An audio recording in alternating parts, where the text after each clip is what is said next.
Hey guys, thanks for tuning in to another broadcast. Today I want to talk about Captain America 696, or more specifically, that issue where writer Mark Waid decided to mine the nostalgia warm and fuzzies in a way that translates, I have no idea what to do with this character. As Cap fans know, the Legacy series relaunched with our hero going on a cross-country trip across the United States to find himself. This was, of course, precipitated by Nick Spencer's infamous Hydra Cap tale. Anyway, the first issue got by turning up the schmaltz factor to level Ron Howard, and issue 696 continues in the same vein. Steve Rogers stops for a bite to eat in a Georgia diner with a new version of the Swordsman, a guy who seems like a good fit for America Chavez's foil, the Exterminatrix, going into action. But I digress. Cap, of course, saves the day by plugging up a dam and then goes on his merry way. The end. After I read the issue last night, I didn't really have any desire to do up a video. I didn't know how to word my disappointment, so I decided to read my old pal C.S. Lewis. It wasn't long before I found a passage that nicely summed up how I feel about what's going on in Captain America.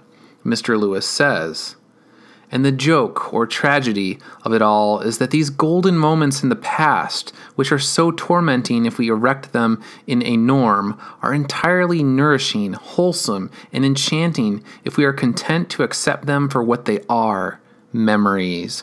Properly bedded down in a past which we do not miserably try to conjure back, they will send up exquisite growths. Leave the bulbs alone, and the new flowers will come up. Grub them up and hope by fondling and sniffing to get last year's blooms, and you will get nothing, unless a seed die." As I have said for a long time now, and even Mark Waid has attested to in the past, these guys simply do not know how to write Captain America in 2016, 2017, and beyond. Mark Waid has said Cap's ideology is more difficult to write these days, but that simply isn't true. The truth is that Mark Waid is the guy who literally says on Facebook that he wishes for, quote, the whole effing world to burn down at this point.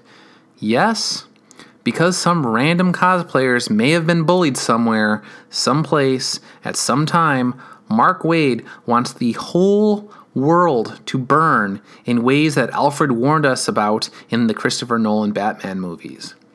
The truth is that Mark Waid is the kind of guy who calls guys like me and you, quote, roaches, because we don't want partisan claptrap shoved in our comic books. Given this, what is a guy like Mark Waid to do? He writes a book based on what he thinks guys like us want, but it just comes across like the guy you knew from high school who keeps sharing the same old stories over and over and over again. The key is to honor the past while moving forward into the future, but not some predictable, Cap is frozen in ice and he wakes up 100 years from now and everything is falling apart because, for all intents and purposes, Donald Trump was elected in 2016. Sadly, it appears as though Marvel has the same problem IDW has with G.I. Joe. How do you write a patriotic comic book when your staff is littered with guys who say they want the whole effing world to burn? You can't.